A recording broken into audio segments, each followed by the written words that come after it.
Tell me, though, what's his technique? That last strike, it seems invincible.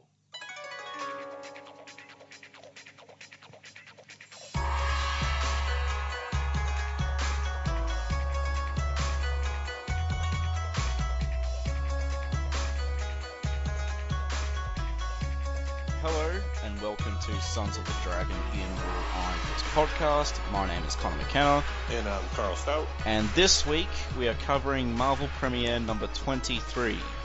The gentleman's name is Warhawk. The name of the game is Death.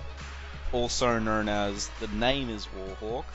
Also known as The Man's Name is Warhawk, and the day you meet him is the day you die. So they're all around the same meaning, really. Yes. Yep. So this came out in August 1975, and Right. that was the... Continue. We have a new creative team. Yes. We have Chris Claremont beginning his long run on Iron Fist. Pat Broderick, a new artist. Bob McLeod, I don't know if I'm pretty sure he's a new inker. Then we have Karen Mantlo, the letterer. Michelle W. is the colorist, and Len Wayne is the editor. Yeah, I think they're all new, except maybe the letterer. The editor's the same. Sorry, that's what I meant. Editor, not letterer. Oh, right. But definitely a step up in the art direction from the last few issues. Yeah. So, yeah, all the other stuff happening in August, I found Punisher's origin story was told. Actually, I am wrong. It's letterer and editor are the same. Okay. But yeah, the Punisher origin story in Marvel Preview Presents number 2 was told, which is a magazine, so it's a bit more graphic than the usual stuff, and it's pretty much the same origin. His family dies and he gets revenge. They witnessed a mob execution in Central Park, and Doc Savage started his second ongoing this month Doc Savage as well. is some great stuff with Doc Savage. And yeah, that was all I could find that was particularly noteworthy. Did you find anything? Not really. There's again some interesting ads. This month had Black Widow as the value coupon for you to cut out and destroy your comic book. Yeah. Which is another thing. If you're trying to get these old issues, even if it doesn't say it, like if you're looking at buying something on eBay, try to get in touch with the seller and see if the value stamp is cut out or not. Because if it is, the issue is worth a lot less, like 60% less. Wow. So, onto the issue, I guess. Yes, what was your impression of the cover? Well, besides, okay, I'll get this elephant out of the room, or should I say damsel out of the room, because it's the same chick that's been in the same pose for the past few issues, and she's popped up heaps, and we still don't know who she is. Yeah, it's not, that looks nothing like Colleen Wing. Yeah, and she's been there for ages. Probably not consecutive issues, but she has been in at least 3 or 4 covers beforehand in a very similar pose. And other than that, though, I'm not particularly blown away by the cover. It's okay. It's Iron Fist doing a lunging, desperate attack with the Iron Fist activated against, who you assume is Warhawk, lifting above him some kind of vehicle. And about to smash Iron Fist over the head, and he looks pretty evil, and they're in a warehouse, there's crates everywhere. And below Iron Fist is the damsel in distress. Yep, laid out. Iron Fist is saying, even my most powerful blow can't stop him. And then Warhawk says, but I can easily stop you. It's a line worthy of the Dark Knight Rises there. Say it in the Bane voice. No. Come on. The Nah. fans demand it. But I can easily stop you. No, not Sean Connery. Bane. That was Bane. That's Sean Connery mixed with Darth Vader as Bane. True. Well, Yeah. what a lovely singing voice. Yeah. What do you think of the cover? It's not horrible. It's not fantastic. Obviously, they did some research because he actually has his wounds bound. His midsection has bandages wrapped around it, which doesn't happen until like the last 15% of the issue. Yeah. And again, I don't know who's doing these covers because I don't think it's the interior artist, but they're not getting any credit. Yeah, you can't see and any credits. the only reason why I'm saying that is because that woman is identical on like 4 covers. So I think the same person has been doing those covers. Yeah. Alright, so they still have the same paragraph at the top of the first page. Yep. Which is still inaccurate. Correct. The age 20 thing, all that jazz. And the title of it is The Name is Warhawk, covers the top part of the page. And then we get a pretty good opening page. It's Iron Fist, well, in his civilian clothes, Danny Rand, and there's a shadowy silhouette of Iron Fist behind him. And him and Colleen, yep. All done in a rifle scope. Yes, him and Colleen are walking down the street, and it's through the lens of a rifle scope. And also, just to mention, the artwork takes a humongous leap back up in this issue. I would put this right up there with the very first issue art-wise. Certain parts, yes. I'm not sure if I'd... I mean, the first issue was, like, really spectacular. This is really good. I don't think it's as good as the first issue, but that's not a payout on my part. Well, I'm not to diss anything that Larry did, but Hannah, but again, even in the letter page, they said the inker was killing that guy's work. So even though Larry's a big part of it, I do think the inker kind of choked out his artwork style, and he had done better in the past. But still, great opening page. I loved like the ghost silhouette of Iron Fist behind Danny. And it establishes the presence of the villain straight away as well. It makes it menacing. It's good. You know they're not safe. Something's about to happen. And there's a few text boxes here. Quite a few. It's pretty much just him going, oh, it's his first normal day since he was 9 probably. There's no killer cults, no ninjas, and he's just hanging out with Colleen, one of his few friends, one of his 2 friends, her and the professor, I think. So far, yep. And now he has to call New York home again, a vibrant alien city, if he lives that long. I guess he's assuming someone's going to attack him. Well, if you live that long, sorry. The second person narration still continues, which I like. Now, Colleen's hair... See, I read this in... I'm sure Carl will be shocked. I read this in black and white first. And when I read the color version, her hair's... Was it better in black and white? Yes. It was. You're always going to say that. Yeah, always. But I have a reason to say that, you know. That'll change when we get to Power Man and Iron Fist. That will be better. See, this is funny because this is like the first issue I can't bitch about the coloring job. It's actually super tight in the original issue. I'm not complaining about, like, it's crummy. Warhawk's outfit and Colleen's hair. I mean, as I said, I was surprised to see Colleen's hair was black for this entire issue. It seems just like a mistake, because it's back to red in the next issue. Maybe she got her hair dyed, I guess. Maybe. I'll talk about Warhawk's outfit later, though. Because I really like it, but it's bright red, and he's a sniper. Yeah. I think the Punisher might have had something to do with that outfit. Yeah, and yeah, I'll definitely bring that up later, because there's a very similar Punisher villain / story. Anyway, so they are walking through Central Park. Correct. and Colleen's asking Danny, what is he going to do with his life?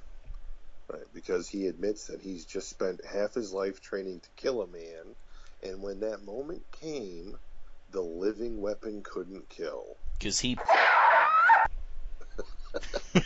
so half my life went down the drain. And of course, Colleen, being a typical woman, well, my dad says you'll be rich. That's something. I found that pretty funny, actually. All of a sudden, you're more attractive to me. I really liked Colleen in this issue. Yes. She definitely starts to have more of that personality that we know her for. But again, she's like hanging on his arm and everything, and they're strolling through the park, and well, I mean, they're friends in the 70s, right? Didn't nothing ever becomes of this. I don't know. I was 2, dude. Yeah, well, I expect you to know, okay? Don't you have memory from age 2? No. Anyway, kapow! Kapow! Someone is walking their dog and apparently shot straight in the back, right in front of them. And then no sooner than that, when that happens, but a woman, for some reason, walking through the park with two full bags of groceries also gets shot in the back, while another man in a bowler hat watches on. If this was Hell's Kitchen, she would have been mugged anyway, so... True. And then we cut to some weird, first of all, very interesting panels in this page. Yeah. They're angled, which is not something you see every day. And then we go to, for some reason, like a yellow... I'm guessing it's through the scope again. Yeah. But the 2 panels that are yellow and the people he's shooting at now all of a sudden look like Chinese people running through rice paddy fields wearing the straw-pointed hats. I think the yellow also symbolizes the shooter's paranoia and fear as well. Like, his view of the world is obviously pretty skewed. And he is shooting lots of people. Another chick goes down, shot in the back, and I think 2 more die, and a child comes out. Yeah, and the child, they don't show the child being shot, but the child is clearly wounded and bleeding out of his side and holding his side. And he can't be more than, I'm going to say, like 5 or 6 years old. Yeah, it looks like he's shot in the arm. And he leaves the child. The sniper lets the child live, lets him stagger, lets him cry, lets the child play unknowing bait. And then he waits. So then a cop, like a patrolman, comes out to save him and pretty much leaps up behind and then gets shot in the back. And with the policeman's death, Iron Fist can no longer remain still. Now, I don't really like that wording, because it implies that he was deliberately remaining still while all these other people were getting shot. An officer of the law has been shot. I must do my duty. Now I must act. And Colleen is not too happy about this. She's like, Danny, no, stay here. You go out there, you'll be killed. It's fair enough. But you don't listen. To listen is to break your concentration. To break your concentration now is to die. And though you refuse the offer of immortality back in fabled Kunlun, you have no intentions of dying for a long, long time. And he says that while he's running out and open fire and carrying a kid off the battlefield, so to speak. Now, this opening was great. It had a short recap at the start through dialogue that didn't feel too forced. It felt like it could be an actual conversation they were having. Which, obviously helps with the new writer, and after that, it's just straight into the action. The action doesn't stop. So now we have Danny behind one tree with a kid who's managed to shrink half his size, and Colleen behind another tree, and he's telling Colleen that he's seen the shooter, knows where he is, he's in the front of a building on the corner, and that he's going after him. And Colleen's like, Danny, wait, I want to help. But no sooner does she do that than a sniper fires a shot at her, clipping the tree, sending her back to the ground. And she quickly recants that statement. Yep. Yet again. I don't want to get killed either. Which is a good line. I like that. And then the cops show up in a full police car, and she's like, the Marines have most definitely, and as she's saying, landed. Apparently, he also has a rocket launcher or something, because the entire cop car explodes. Yeah, I would say it's a rocket launcher. With a ba-whoop. Yeah. Like rocket launchers do. They ba-whoop you. And Colleen just comments that this is completely insane. This guy is just declaring a full-out war. As shrapnel and fire are spraying past her as she's still behind the tree. And she has to choose between burning to death or being shot to death. And so she runs to the building across the park, which Danny Rand seems to have gone to. And as she's running across, you see the sniper looking at her through the scope. Again with the yellow. And you actually see his foot. Yes.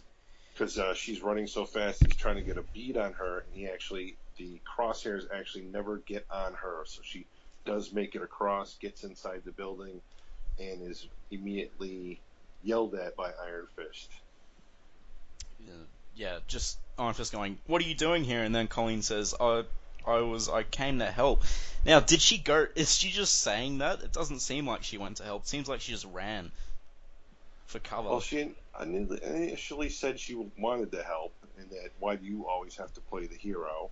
And then she said, "I don't want to die," and sort of ran for safety, and then ended up in this building. Yeah.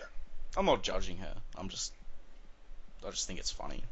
Well, so he's chewing her out, and she's then like all of a sudden like, "Oh my God, behind you!" And then this is another interesting perspective. Again, you are 100% correct where this is his perspective because the scope is not in this shot. Yet the entire panel again is tinted yellow. Yeah. So this is definitely through his eyes. And we find out that he even sees Danny as an Asian man and Colleen even more Asianified, if that's even a word, than before. And the hotel lobby that they're standing in goes from generic lobby to like a home in China somewhere with idols and trinkets and... Yeah, and there's a lot of... It's just crazy. And I think we'll find out about what he perceives Colleen as later, but there's some interesting stuff there that is never quite explained fully. And then we turn the page, and if you have the original issue, you're like, oh, if only I had $5 back in 1975 to order my Evel Knievel towel. Wow. I'd prefer a Johnny Blaze towel, but I want a Johnny Blaze towel, but it's like on fire all the time. So if I try to dry myself, I'll catch on fire, then I'll be just like him. You can always just make a deal with the devil. Yeah, I don't. That just seems stupid. My plan, on the other hand, is pretty logical. All right, and then on the next page, after the Evel Knievel 3-piece bathroom towel set or beach towel for $5, we are presented with what this sniper looks like, and it's an interesting look. If you're reading it in black and white, you're like, oh yeah. If you're reading it in color, you're a bit... So he has blue skin and blue hair. Well, not blue, I think silver, whatever, but that's explained. But his outfit is bright red. And it has 2 swords going down from his shoulders to his belt. 2 white swords. They're just painted on, though. They're not actually swords. Right. And his belt has a skull on it. Giant skull belt. Basically, if the 2 swords were a skull and the belt buckle was... I don't remember what the original Punisher belt buckle was. Was it just a buckle? It was a belt of ammo that vaguely resembled a skull. Because, let's be honest, that could be Frank Castle at the drop of a hat. I guess the skull thing is a bit of a Punisher reference. it seems, it definitely seems like a Punisher villain. But minus a Punisher villain minus the metal skin, anyway. Because I had to give him metal skin, so he'd be a challenge for Iron Fist. But yeah, Right. Oh, and Bones. To get into that later. yeah, And is he calling him Bo? yeah. Bo. He says Bo a lot. It's better than Joker, but True. it is weird. Yeah. First of all, he calls him a dink, which is a racist slang for a Chinese person, I believe. What's the matter, dink? You tired of living? Yeah, he pretty much just says, "I'm Warhawk, and you're gonna die." So they start fighting. And Iron Fist just immediately jumps up and kicks him in the face, which does nothing. And then he gets a counter jab to the face, and Iron Fist goes, "Ah!" And then he ducks below the next blow and punches him in the ribs, which again leads to doing nothing. And then is swatted away across the room where he bounces off the wall but lands on his feet. And it straight up says, "You're lucky. Another man would have been smashed to a pulp by the Warhawk's blow. You have only 2 broken ribs." And the jumping kick and him landing back on his feet, they're both really nice panels. Really nice panels. And there's a lot of inner second-person monologue going on while this is happening, and he's pretty much saying, had he been this foolish in the training halls of Kunlun, your tutor, Lei Kung the Thunderer, would have had you scrubbing floors as punishment. You have shamed your heritage, your teachers, yourself. You will not do so again. Iron Fist is super hard on himself. He got in a bad kick, and he's saying he's shamed his entire heritage, and he should never do it again. Well, also, please read from the second panel the bottom word block as he's bouncing backwards. And your breath hisses out of you in a fine, icy agony. That's one way of saying the wind was knocked out of you. A long way of saying it.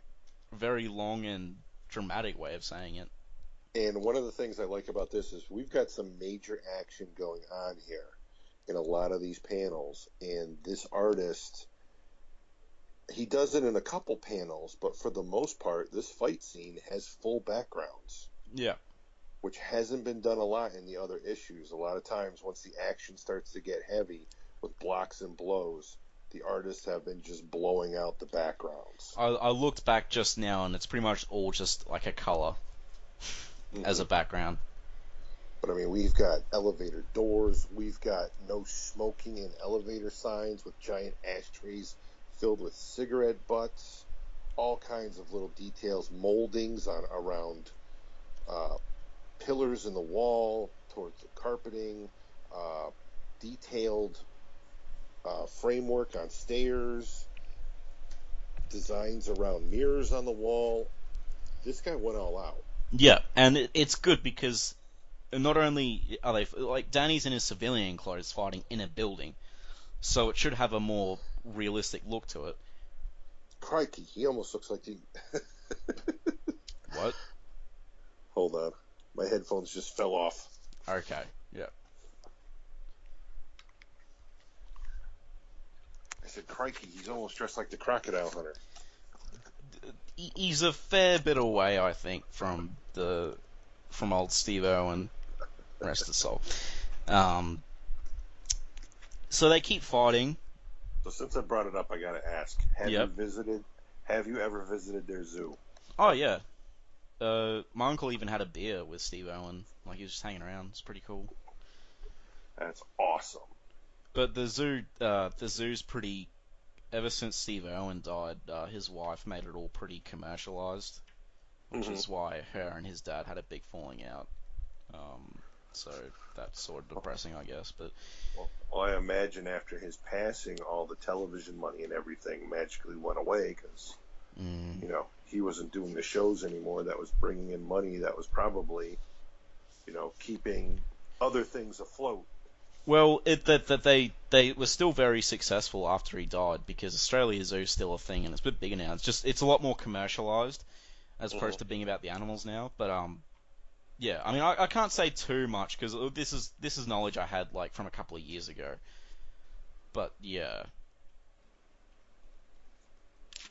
Anyway, oh, by the way, all these references I'm generally going to put in the show notes now, and you can find the show notes on our WordPress, which I'll give you the link to later.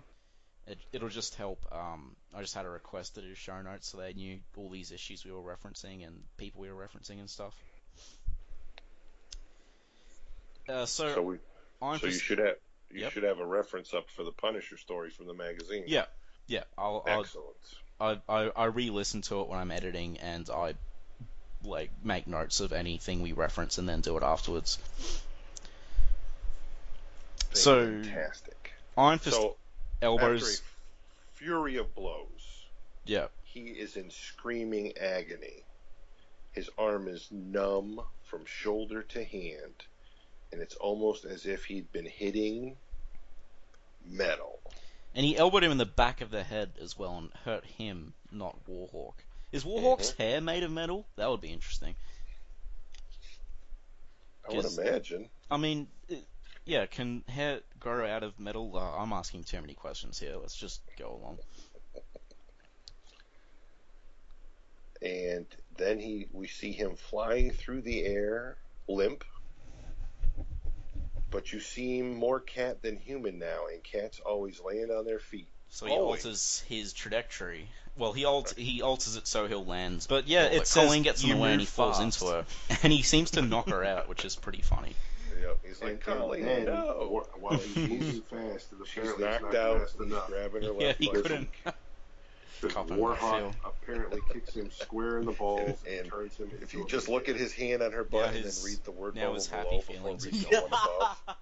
So, damn, Katoom.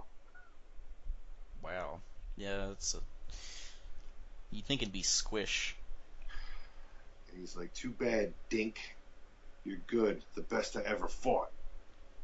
But being good don't matter when you're fighting the Warhawk. Likes to say his name a lot, doesn't he? Yep, and he holds Iron Fist's heads up and punches it. And gets knocked out. And makes the comment that Warhawk is steel. Yeah. And next we see these funky circles in a black panel, and he's like, you're dead. You know you're dead. You are dead, and UT, the Emerald One, sent you to hell. Again, he's pretty hard on himself. Yep. And then the panel starts to clear up. And as his vision comes back, he sees the silhouette of Colleen's dad. Well, he doesn't know it's Colleen's dad, obviously, just yet. He just sees a man with his hand about on his face, and he throws a punch. I like that star in the background. Yep. And yeah, he throws a punch, and Colleen's dad blocks it. Mm-hmm. What the hell? Well, that... all Asians know martial arts. Hello. But, like, they're not actually Asian, are they? I believe he is, and I think Colleen is half. He doesn't look very Asian. Oh, actually, he sort of does now that I look at it, but he's white. He looks pretty white. It's because he's old. Is Colleen's mother Asian? I don't think so. I think, because, I mean, his name is Lee Wing.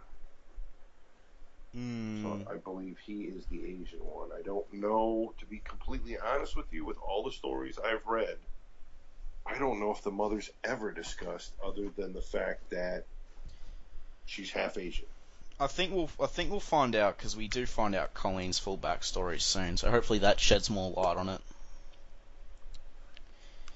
And he's puffing away at his pipe, and we see Danny strapped to a gurney. Yep. With his entire midsection wrapped, because he has got 2 broken ribs there. He stated that a couple pages ago.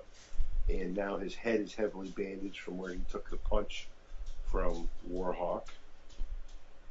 I have to keep looking back at a page that he's on to make sure I'm saying his name right. Yeah, Warhawk. I don't want to call him like Steelhawk or... No, he's Warhawk. Warbird. And we get the first appearance of Raphael Scarf, NYPD. Yep. And he's going to be a recurring character for a while, even through Power Man and Iron Fist. Mm-hmm. And he's pretty useless. Oh yeah, he's nothing special. But he drops some knowledge that apparently, hiya, Colleen's alive. Which I think is interesting. Hiya, Colleen's alive. Oh, yeah, Lee. yeah. Oh, hi, man. Yeah, it is a bit weird. And So Warhawk's got her, and we don't know where. So I'm Warhawk, pointless. he gives some exposition. I remember Warhawk from Vietnam. He's a killing machine, pure and simple. The best there is, Wolverine will disagree.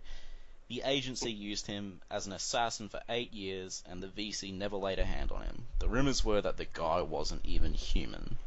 Mm-hmm. I've heard he'd been detained, released as cured. Now, he never mentions what he's been cured from. Like, it's implied it's a mental illness because he mentions... The shrinks. Yes. But if the shrinks were wrong and he's flipped out and thinks this is Vietnam and all of us are VC, then God help us, because I don't think we can stop him. I love Lee Wing's reaction. Like, the pipe just falls out of his mouth. What? Someone catch that pipe. And Lee Wing's freaking out. He's, Danny, what am I going to do? Colleen's my life, my joy. And I almost died when her mother was killed. If I lose Colleen as well. Now, was killed. Not died, was killed. So I'm going to assume they go into that later. And Let's hope so. Then it has Danny standing there with bandages everywhere. Across his midsection and across his head. Going, you won't lose her, Professor. I'll see to that. And then we go into flashback. Yeah, no concussion flashback. Nope, this time just straight up memory. And this is a great flashback, and it has really, really good art. Now my question to you here is, it's kind of odd that he drops his name there. So we see Danny with the shaved head back in Kunlun, running up to Lee Kong, going, Lee Kong, Thunderer. And apparently this was like meditation hour, and he was disturbing that. So he was kind of shocked that Lee Kong didn't strike him down right there. But perhaps he was amused. My locket, the one with my mother's portrait in it, it's gone. It was taken, young one. Who took it? Your classmates. They bristle at your being hailed as savior, child of the gods, Iron Fist. So they apparently were already calling him Iron Fist when he hadn't actually even had it yet. Well, hailing him as... I'm guessing it's at that point he had been seen as worthy to undertake the challenge. Well, the monk did mention that they were claiming that he...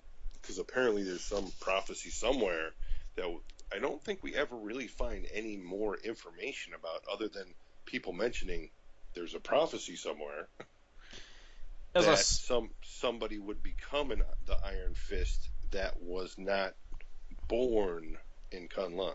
As I said, I think that's a prophecy shared among outsiders, not in Kunlun itself. Mm-hmm. And that's why I always interpreted it, and I'm pretty happy with that interpretation in my head. Because it makes sense, and it adds a mythological, well, more mythological elements to Kunlun and the Iron Fist. Obviously, in Kunlun, they have Iron Fist all the time. They're just, swimming in them, but... We got Iron Fists everywhere. Yep, it's the second white Iron Fist, I guess. Have you bought anything from our Iron Fist gift shop? Wow. Gift shop will not be open for another 10 years. You might want to get something now. And I'm sure you love the fact that you can see everybody's eyeballs in the mask. I know you prefer that over the white eyes. Well, I mean, you prefer it as well, don't you? No, actually, I like the all white out eyes. Well, I think for Iron Fist it can go either way. I prefer it with Iron Fist, but if the art's good enough, I don't mind if the eyes are white. And in the context of the revenge story and stuff, I thought it was better seeing his eyes. But now that's over, so... But, I mean, Lei Kung's eyes, I think you should be able to see his. I mean, look at that panel. Bottom, second panel. That's great. Oh, yeah. It's really awesome. It's probably the best picture of Lei Kung we've had, actually. Mm-hmm. And pretty much he says they wish to teach you a lesson because that's, as you know, that's what bullies do. The locket is inside a crystal within the garden of the Pantau, the garden of the Immortals. To reach it, you must pass through the maze, and within the maze await your fellows. If you wish the locket, Daniel, you must fight them for it. But they're my friends. I don't want to fight them. Then you lose the locket forever. The choice is yours. Farewell, young one. So he's got quite a dilemma here. He wants the locket back because it's the only link he has back to his mother and family that he has with him there. And in order to do it, he's pretty much got to fight 40 of his fellow students who pretty much all want to throw him a beating for being too popular. And it's a maze, so I'm assuming that's like one at a time, right? I would imagine, yeah. I mean, do you know Kyokushin karate? Mm-mm. They have a thing called the Kumite, which was referenced in the movie, but it's more hardcore in real life. Basically, for your black belt test, you have to fight as many people as you can. I think it's 30. You have to beat 30 people minimum. So they'll come at you one at a time, but you get no breaks in between. Mm-hmm. And I remember seeing a clip on YouTube. This guy was doing his black belt test, and he beats one guy. Then this guy literally just runs and fly kicks him in the chest across the room. It's definitely worth looking at, and they even have a 100-man one, which only one person's completed. But I thought that would be a fun bit of trivia for people. Martial arts can get that crazy in real life. I think you better link some videos, mister. I'll definitely put it in the show notes. I'll put a video link to the Kumite in the show notes, because it is awesome. Because I know, I did Taekwondo for a while. Did karate for a very short period of time. Didn't really care for it. It was just a little too stiff for me. Too many rules. And then I rolled into Jeet Kune Do, which I absolutely loved. Yeah. Because what I loved about Jeet Kune Do, which is the martial arts style Bruce Lee invented. Yeah. And I love Bruce Lee, but he invented. It's really hard to say. It's not. Jeet Kune Do is the best parts of every single martial art out there. Well, Jeet Kune Do is a philosophy, really. Right. So it's not really a martial art. It's martial arts because you're pretty much learning them all. And that was the cool thing because when you showed up weekly for class, you didn't know what you were going to learn that day. And that's why it was it varies a lot in quality from instructor to instructor. Mm-hmm. Kyokushin's a combat karate. The idea is you don't really move or block that much. You just stand there and take the hits. You do crazy conditioning. I'll definitely send a link. I'll definitely post a couple of links on the show notes because it's probably the most endurance-heavy martial art that I've seen. Yeah, and there's a lot of martial arts out there where the guys just, I don't know what to say, get a little too serious, get a little too crazy. Yeah. And there's some interesting videos of that stuff on YouTube also where people are literally breaking bones trying to pull off feats. Yeah. It's almost as bad as watching the arm wrestling videos where people's arms snap while they're doing it. I haven't. Disgusting. I haven't seen those, and I don't intend to. Oh, the popping noise it makes, and then to see somebody's arm just literally fold over in half where it shouldn't be bending at all. And then they usually jump up from the table, grabbing their arm lower than where the break is, so it's still flopping around like it's made out of rubber. I'm gonna have to put this in the show notes now. You bastard! I gotta Google this stuff now. Anyway, back to the issue. So, the maze is on top of this mountain, like in the middle of the city, and you have to climb up to it. And he climbs up to these giant doors, which have double dragons on them, pretty cool looking. Yeah. Winged dragons with like red spiked mohawks, and behind these doors are the maze, and that's the only way into the garden. But then he kind of pulls a little thing because he really doesn't want to fight his friends, even though that's what they're lying in wait for. They're not So friends. I'm just going to say that. He considers them his friends. True, they're not. They're jerks. Well, I'm glad Danny wised up because, yeah. So instead of going through the doors and into the maze, he decides to keep climbing. And he climbs up over the walls, which I'm going to guess are curved because, well, before that, he's like, he makes a crack about if UT could only see him now, and we get a shot of UT through the Thunderer's armpit. The Thunderer is standing there, and you're seeing underneath the Thunderer's arm and side, you see UT sitting in a chair watching Danny in like a magical portrait. All these panels are so good. From Iron Fist standing over Professor Wing, saying, "I'll see to that," to even this, we make fun of Lee Kung's armpit, but it shows attention to detail, and it really sets up an atmosphere in a scene. It's a good perspective. Yeah. Because it gives a sort of, is it a menacing look? Is it, that they know more than Danny? That the fact that both of them are in on this, they're both testing him. Yeah. And then we go back to Danny climbing up this thing, and now he's even, I guess, higher up, so the temperature is dropped, and it's starting to snow. He's so high up, and he's starting to lose feeling in his hands, and even the handholds he's having trouble to find, and now all of a sudden they seem to be gone, and he's just stuck there, and he claims it's because the nerves in his hands are dead, like he's getting frostbite, and soon he'll be dead too. Frozen on the mountain or smashed on the rocks below. The choice is his. Yep. And then is the best pissed off face panel. Oh yeah. Probably ever drawn. It looks pretty good. Because it's an intense, angry face. It's determined. Like, no! I won't die. I can't die. Not until I've found Harold Meachel and killed him.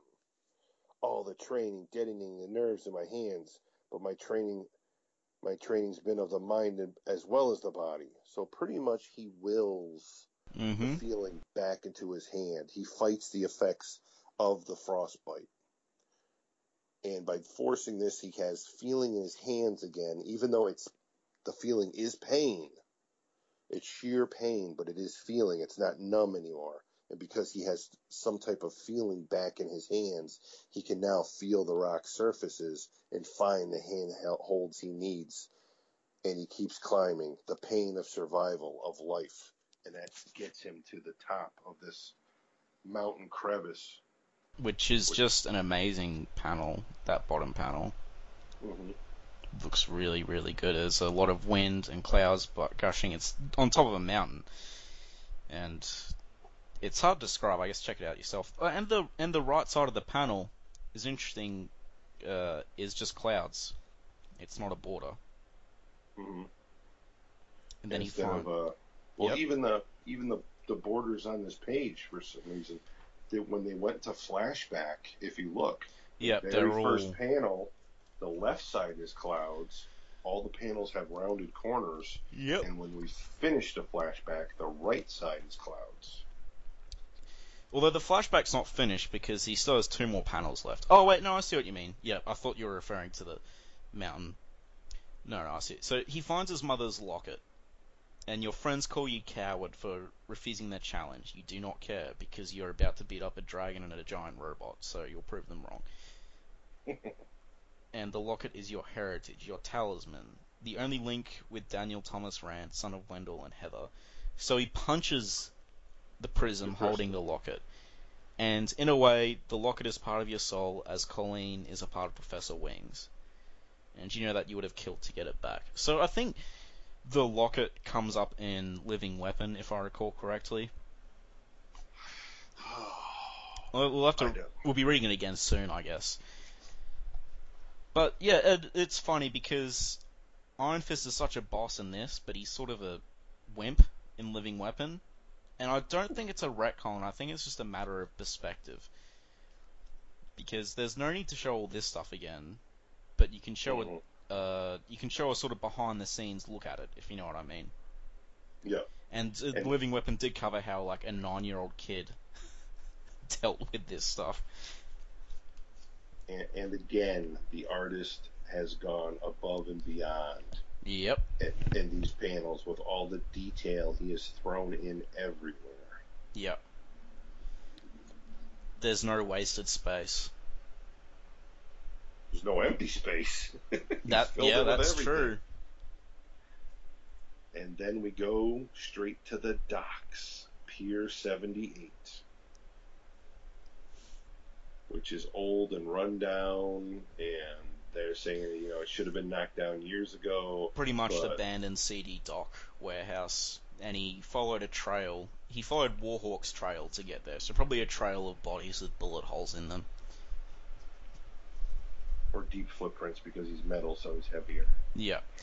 And he's up on the roof looking down into the warehouse, and lo and behold, he sees Warhawk and Colleen hostage and she's in different clothes. And Warhawk... Yep. She's in some Hoochie Mama outfit. Yeah. And Warhawk seems to be under the impression that she's his girlfriend or wife or something, because he says I love you, and he's calling her a different name. While polishing his gun, because there's nothing more redneck. And Colleen's like, who do you think I am? Why am I wearing these clothes? Did you put these on me while I was unconscious? Because it's not nice. Don't talk foolish, honey. You're Lou Tan Tanner. You're my wife. And she's like, oh no, oh Lord, no. Yeah. And I'm then not your wife. I'm Colleen Wing, and this is New York City, not Vietnam. You're living a dream. And then he totally backhands her. And this has some disturbing real life relevancy as well, unfortunately, with the PTSD, abusive relationships, which is for another podcast, which is really depressing, so we won't talk about it too much here. But yeah, we'll get into that at the end of the issue, because there's some connotations with other comics coming out at the time as well. And then Iron Fist crashes through the ceiling. You'll hurt no one, Warhawk, least of all Colleen. Tell that to the 8 people he killed at the start. Alright, and now I have to honestly say, I think the rest of this page might have been drawn by someone else. Yep, I can see that. Because just look at Warhawk's face on that panel. And Warhawk has not looked like that in any other panel that he appears in. Look at Iron Fist looking really wonky down the bottom left. Yep. So Iron Fist dodges the gunfire, sweeps him, and Iron Fist is fighting wounded, and he says if he slips up even once, he will die. Because Warhawk is not wounded. Warhawk is still in his prime. And Iron Fist has 2 broken ribs at this point, I should mention. And by sweeping him, he knocks the gun out of his hand, so Warhawk is now unarmed. And then he proceeds to, football field goal kick Iron Fist again, in the ribs. Chipom, I don't know. Anyway, they fight. Iron Fist blocks a blow from Warhawk, and he blocks it again with a blow that could kill him if it connected. And there's that face again. For some reason, I think this is where the artist comes back, because that middle panel where he's blocking is back to the other guy's art style again. Yeah. Although Warhawk has a similar facial expression that he did. If you a surprise look, but it does look like the same artist. And they keep fighting. Iron Fist elbows him, punches him. It's not hurting him as much this time. I don't. Well, I think just again he knows what he's up against now, so he knows how he's going to have to blow. Just like when he figured out, I'm fighting a robot.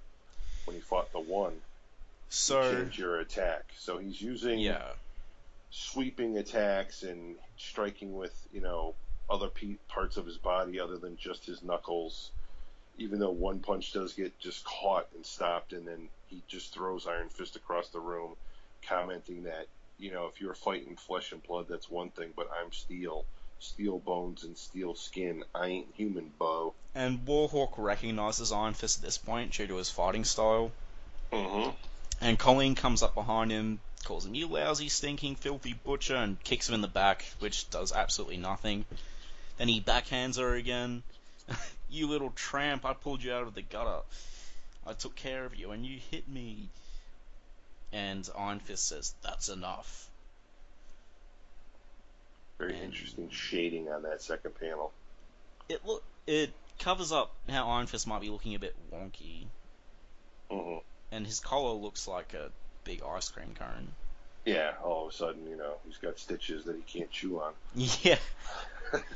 And Iron Fist channels, he is calm now, deadly calm, as he reached deep within himself to his chi, to your immortal soul. And everything you are, everything you will be, focuses through you, down your hand, into your hand. And that hand begins to smolder, glow, until it becomes unto a thing of iron. And there's a great panel of, in fact, they're all pretty good panels when he's channeling the Iron Fist.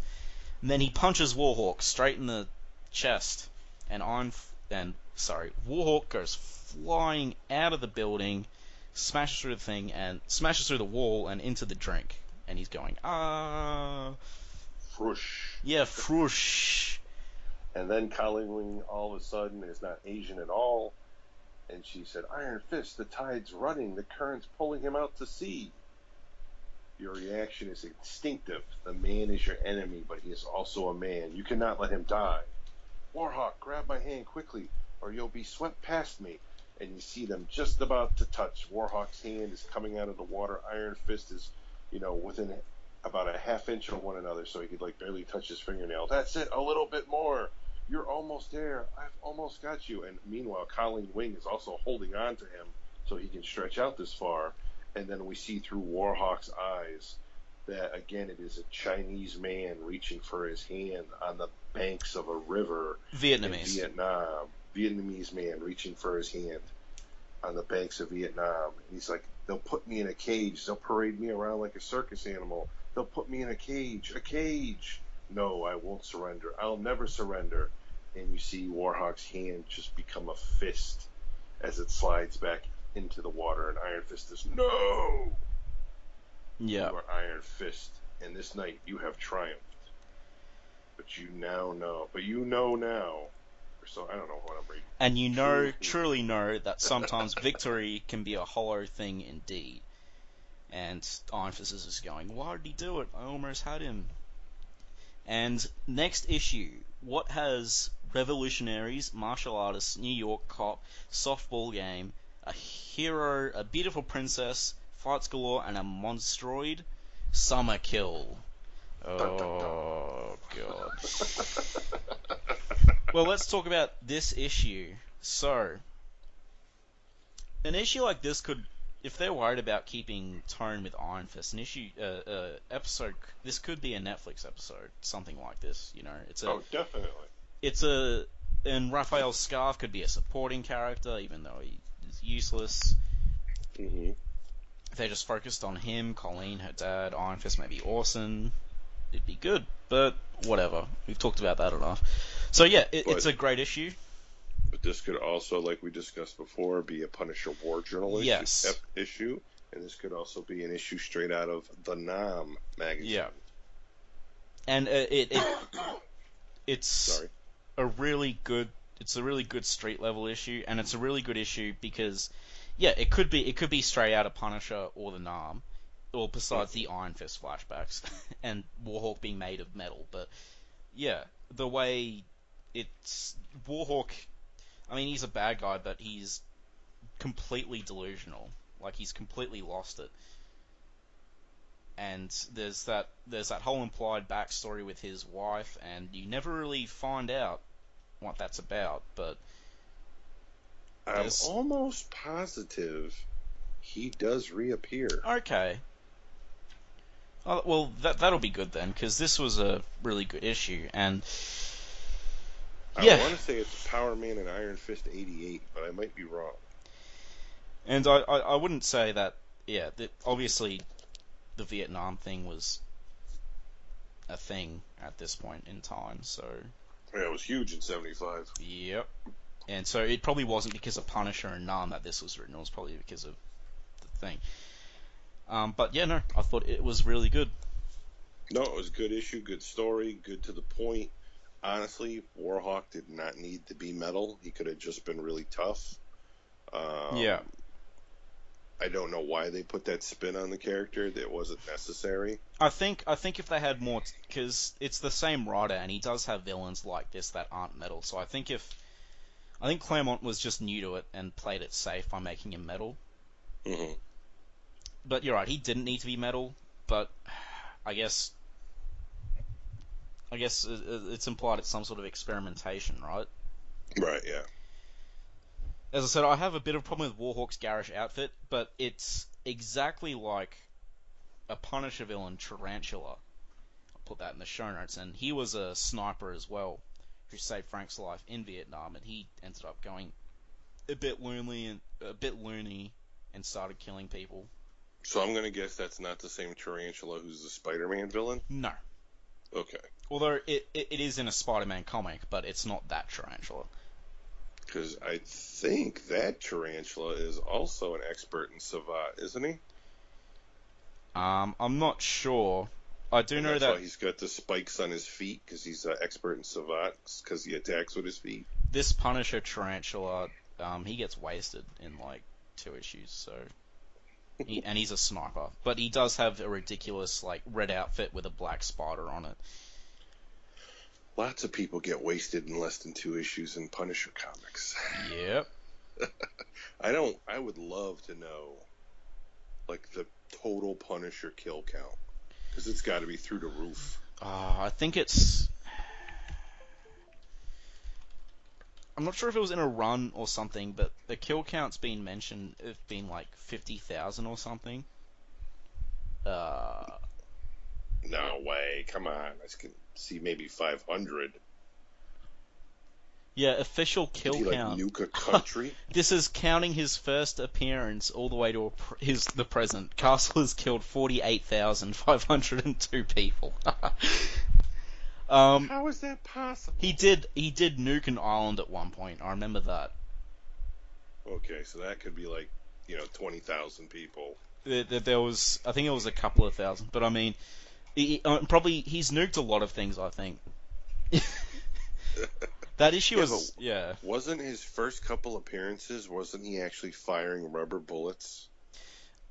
He was firing rubber bullets when, not his first appearance, he was firing real bullets, but when he was working with Spider-Man, Spider-Man made him fire rubber bullets. And Punisher went along with that because he knows Spider-Man could beat the crap out of him, so it's better than nothing.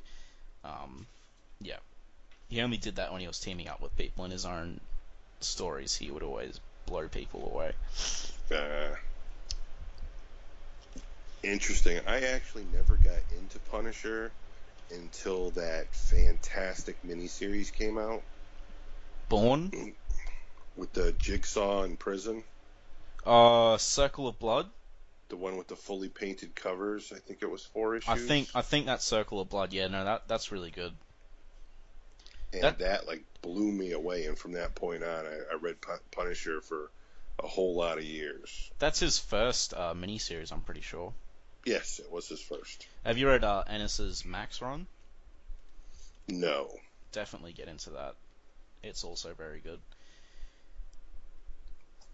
I can't recommend the Ennis Punisher Max run enough. It's one of my favorite runs. Well, is that the one they kind of converted for the movie? I mean, with the Russian and everything?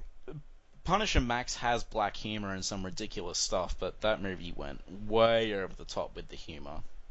Oh, come on. From what I understand, the Russian had his neck broken, and they put his body on a woman's body, and then instead of him getting mad, he wanted bigger boobs. That wasn't in the Max run, that was in his Marvel Knights run. Ah. Yeah. The Marvel Knights, there's 2 Marvel Knights runs that he did, and one, that was completely... That's actually the one where he blows up the island, which is a really good cat and mouse issue as they're stalking him through jungles, and he's like, hey, there's a nuke here, I'm just going to set it off and fly away. Excellent. Yeah. And the two guys in the movie that lived in the apartment complex or the building he was in, there was the skinny guy with the piercings, and then the heavyset guy. Yeah. I think in the comic book he actually suffocates somebody with the fat guy. Yep, I remember that. That was, I think that might have been the Russian. I'm not sure. That was actually Welcome Back, Frank, which was the start of Ennis's Marvel Knights run, which is a good read, but it has Steve Dillon art, and Steve Dillon sort of sucks when he's using computers because everyone looks like Frank. Well, didn't Steve Dillon do all the Preacher stuff? Yeah, but he wasn't using computers as much as he did now. Like he's really lazy now. There's no detail. And just to let you know, I did not read a single Preacher comic when that was coming out.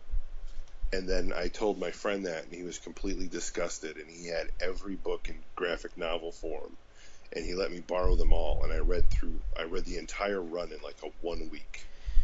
And it was fantastic. I have the first two trades here, but I've only read some of the first trade. It doesn't even get really rolling until trade 3. I mean, it's still good stuff, but who's the German guy? Star, right? I don't know. It's been ages. Oh, there's a German who's like after him, and the stuff that happens to him is hysterical. Wow. Oh, no, I'm not saying it's not good. It's just when I read it, it's one of those things I started reading, then put down and didn't pick up again.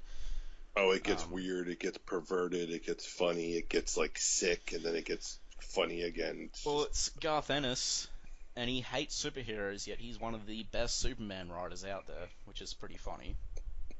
Well, actually, I'm pretty sure Superman's the only superhero that he likes. Because if you read his Punisher stuff with Daredevil and Wolverine, he obviously hates them.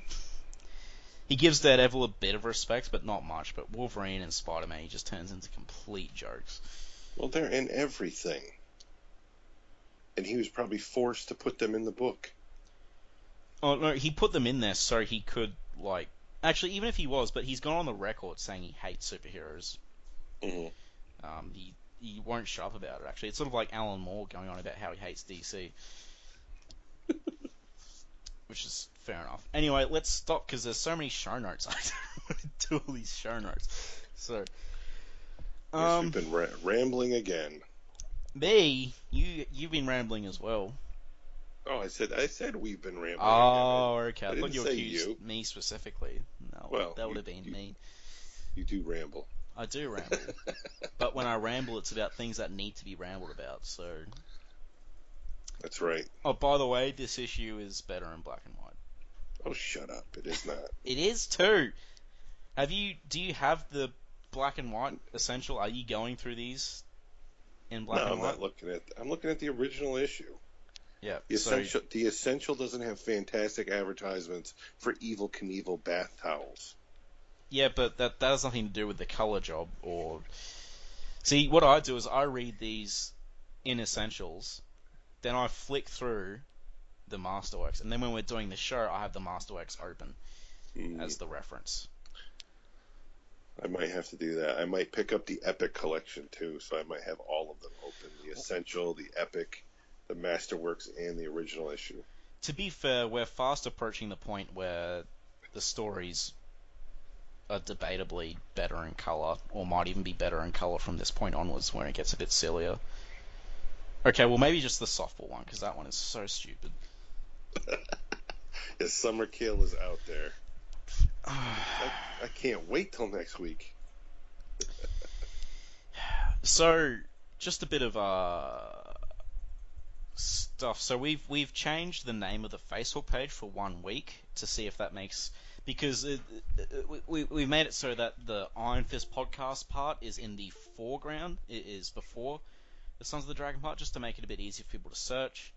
Right, we just flipped the name around. So instead of Sons of the Dragon, the Immortal Iron Fist podcast, it now says the Immortal Iron Fist podcast, Sons of the Dragon. And this was Carl's idea, just to give him credit where it's due.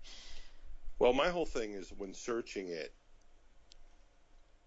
if you were just typing in random stuff, Iron Fist wouldn't appear. Like, even if you searched Iron Fist, it would pull up our name, but it would not display Iron Fist in the name. Yeah. So people wouldn't know what they were looking at, so they would never click on it to see what they were. So I thought this might possibly bring some more attention to us. Hopefully. I mean, on the plus side, if you Google Iron Fist, we're right there. We're the third off. If you Google Iron Fist podcast, sorry, we're the third result on Google. So. And I found out, even with our name being flipped, if you still type in Sons of the Dragon podcast, it still pulls us up. At least it did on mine. That was the picture I sent you earlier today. Yeah. It's hard on mine because it always comes up straight away. Mm-hmm. So, anyway, let's wrap up. So, you can find us at our Facebook page, which you just mentioned, our Twitter at Iron Fist, our SoundCloud, soundcloud.com/Sons of the Dragon. Instead of spaces, it's hyphens. Our YouTube, just search Iron Fist Podcast on YouTube. Our WordPress, Sons of the Dragon, the Immortal Iron Fist Podcast.wordpress.com. Or you can just Google Iron Fist Podcast WordPress, that might be easier. We are also on iTunes in the literature section, or just, search Iron Fist Podcast, and that's a bug on my Kingdom Come Absolute Edition. That is not, I am not impressed, bug. You're going to die. That's a good book, sorry. And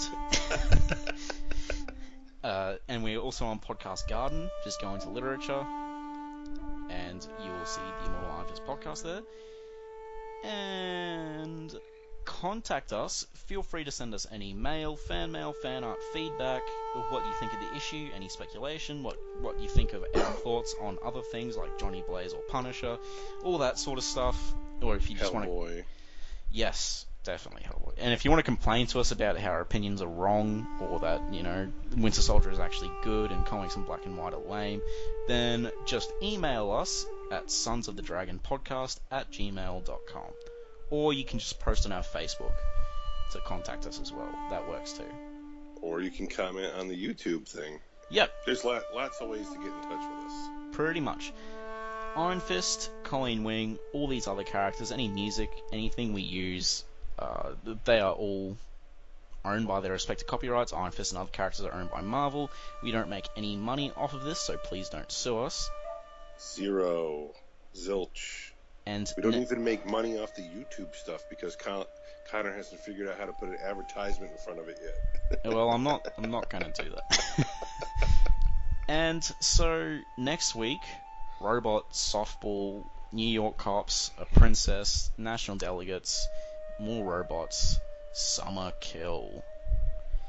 Ugh. It gets weird, folks. Really weird. Not in a good way either. No. So until next time, may your fist become unto like a thing of iron so you can punch my dog so she stops barking. That's not right. That's definitely right. I'm feeling that fury right now. Alright then. Peace. Peace.